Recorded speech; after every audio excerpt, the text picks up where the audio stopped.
I just put my leg in there. Found it.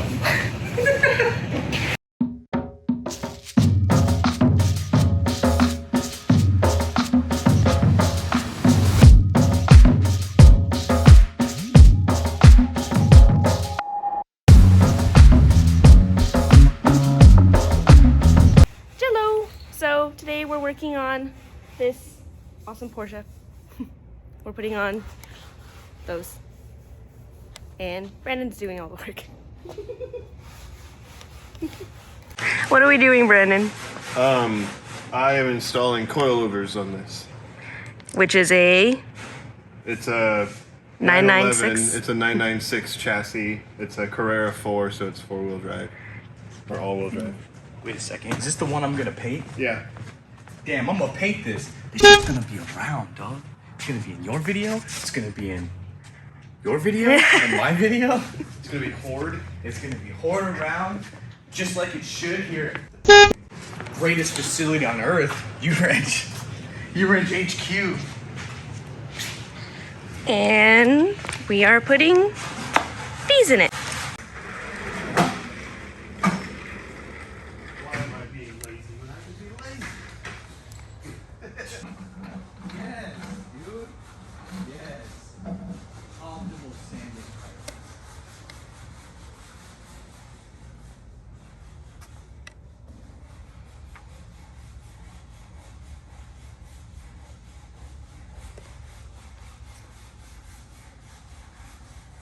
Look at the little tiny light in the frunk. It's a frunk.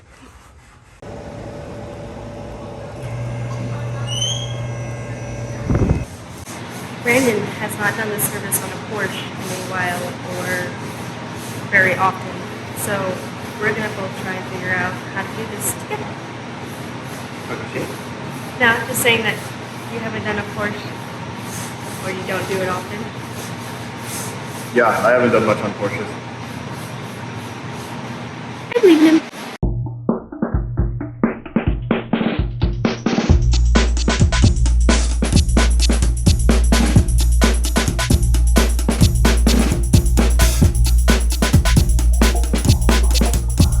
This is something I've never seen before. You know, no studs, because they're stud bolts, I believe, or lug bolts. What is it? Lug bolt. Weird, but kind of cool. Anyways, back to it.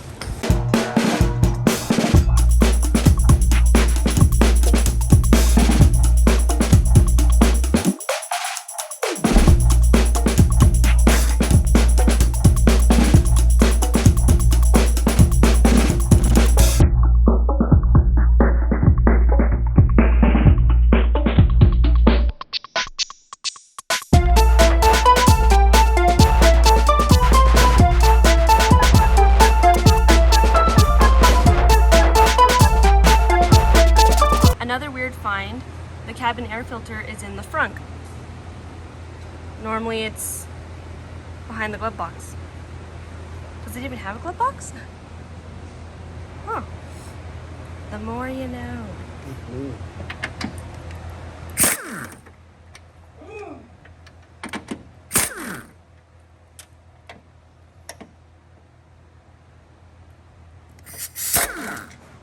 Final bolt.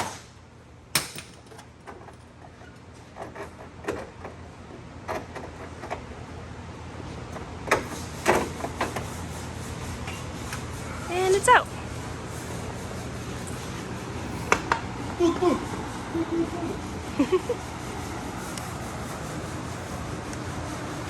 Yep. Look at my tiny little foot. Tiny foot. Ooh, unboxing.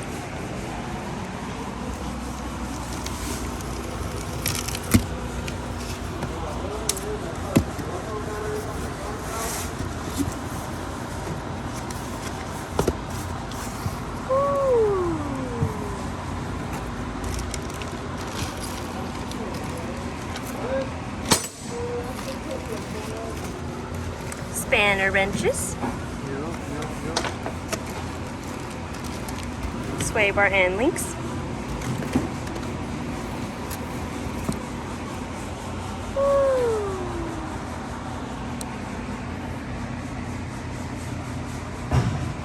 She purty.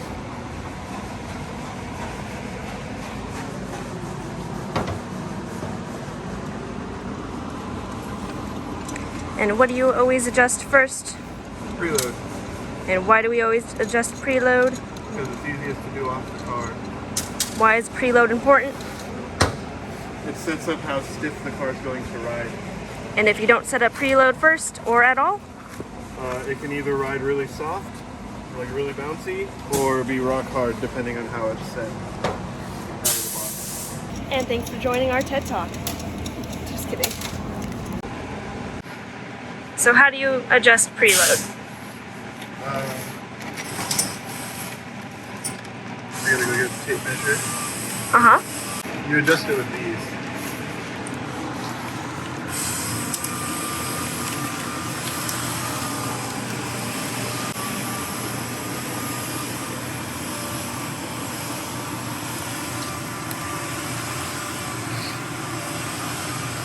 Each coilover has different preload adjusters. Some of them have 2 of these up here, some of them are this style where they lock together with the bolt. Essentially, you got to get it loose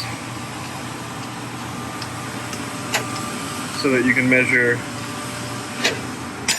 how tall the spring is without any pressure on it. Let me get the soda. Soda break.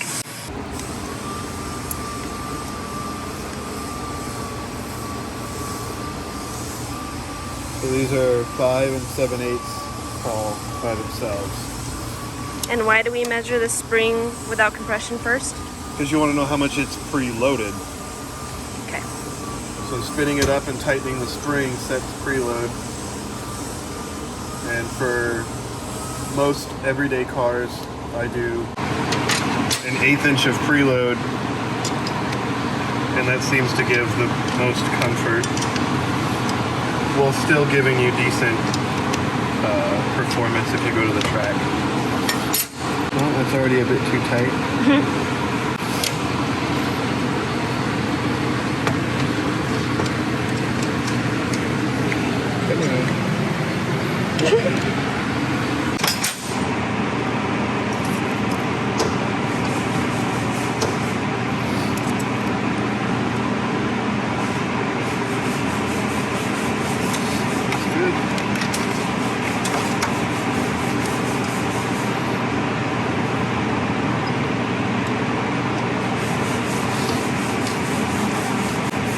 So, for people that don't know, this preload setting doesn't adjust height, or it's not supposed to be used to adjust height. The height adjustment is this lower section. All of this is raising or lowering the car. So if you set preload to a certain amount, it doesn't matter how high the car sits, it's always going to be the same ride quality. Alright, so we put the top 3 nuts in, so now it's just hanging and ready to get back together.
The sway bar end length will be done when the other coilover is in, because right now we have about an inch difference in height, and instead of fighting it, doing the other side to where this side is as well is going to be much easier.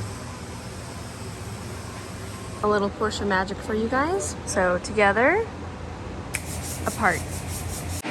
And now to get the old strut out and all the other stuff, and then put the new strut in, get it all back together. So let's do some more magic because you guys have already seen the process. So now to get back together. And it's together. So he's got to do the back ones now, both of them on either side. Then he's going to lower the vehicle, see where it's riding at right now, and then adjust it from there. But fronts are done. Yay! So Brandon just took it for a test drive. Now you guys can see compared to before. She's much better now. Spacing is much better. And she sits much better.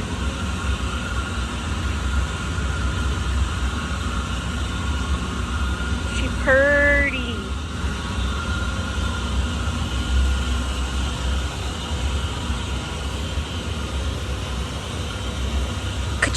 A few moments later. Hi! So, working on the Protege today. Gonna try and see if I can fix that vacuum leak and maybe drive it home. But it's not registered. But anyways, probably shouldn't drive it home. But if I can get it to drive home, maybe I will. Just so it's not outside. I think it's just another vacuum leak, or that's what I'm hoping it is. And it's an easy fix. You guys had told me on the last video in the comments that older cars have issues with vacuum leaks. I swear to you, all of the older cars I own, which are all older than this one, didn't have any issues with vacuum leaks or anything like that whatsoever. But they were all Hondas, so I don't know if that, I don't know, Honda is a superior, you know? Anyways, hopefully it's an easy fix. It's another little tube thingy that I can do on my own, hopefully, but if not, then it's gonna be diagnosing what's going on with it. I do know for sure it needs a new battery, because that one's still from 2017. However, I don't have that money. And it needs a timing belt with a tensioner, because the tensioner's bad, it's making a noise. Which, that's $107 for the whole component kit with a timing belt. Don't have that money. So, gonna do what I can with what I have, which probably means mainly cleaning this up and then trying to get it started. So let's get it in.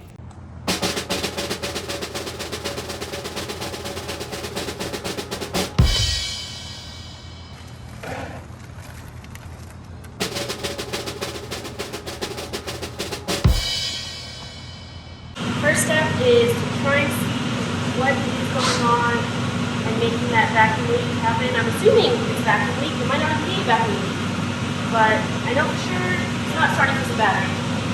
You already know that. I got new spark plug wires, but not new coil packs because I didn't replace them anyways. The intake manifold, I believe we took care of the vacuum leaks on there, except for this is sticking out, so that might be a leak. I don't know. That's a big one.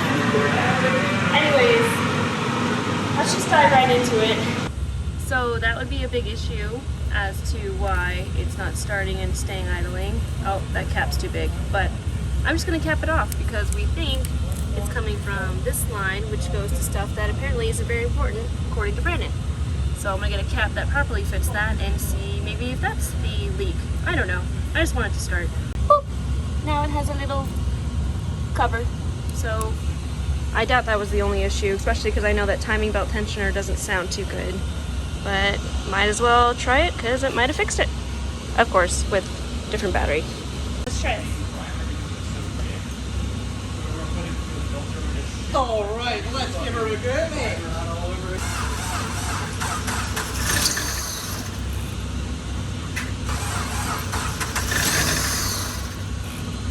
Yeah, there's still something wrong.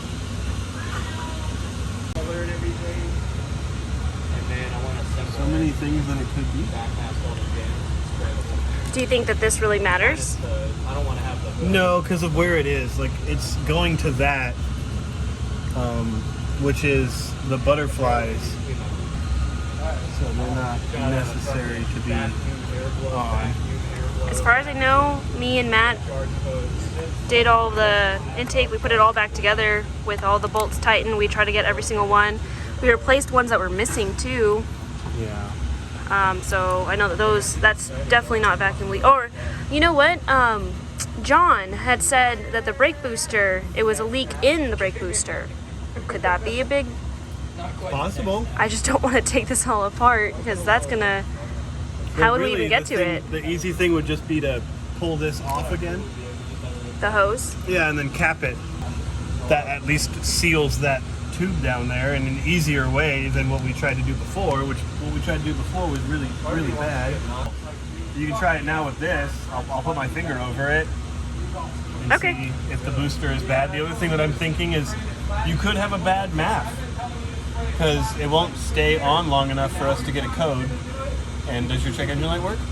I haven't seen it come on yet. Has it come on at all? Like even when you turn the key on? I was mainly paying attention to the RPM because that one time that it went up crazy, so I haven't really seen it.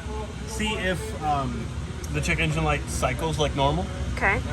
If it doesn't, then we have another problem. If it does, if it does, then we can probably check it and see if the math is reading. Okay. All right, trial number 2.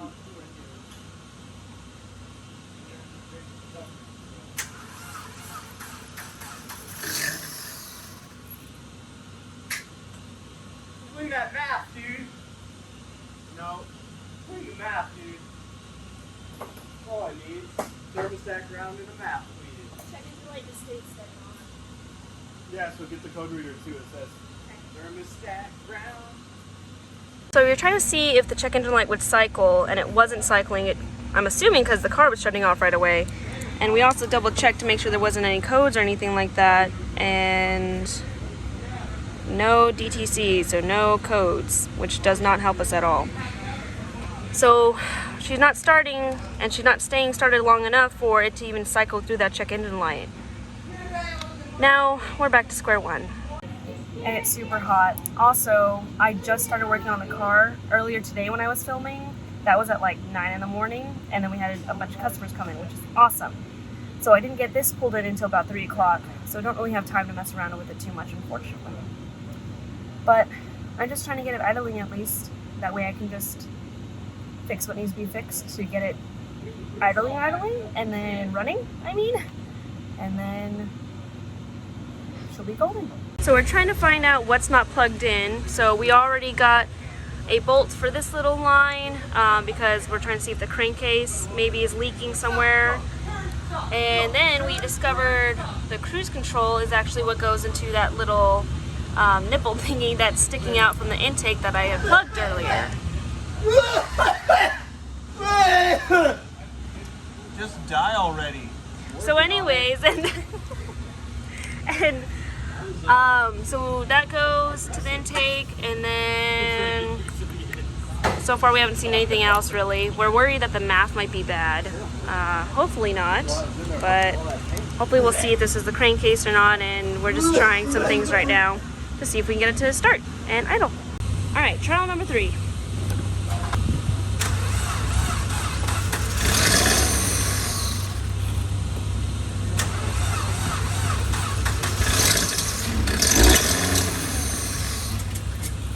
So based on the research I did for a Protege5 that starts and then dies immediately without pushing gas on it, a lot of people are saying the mass airflow sensor, which could be a massive thing that would make this definitely not run for sure.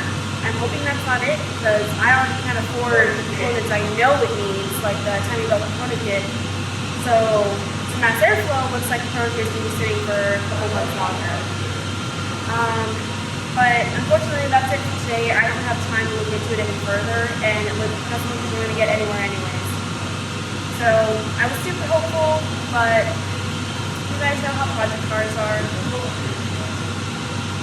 Maybe next time.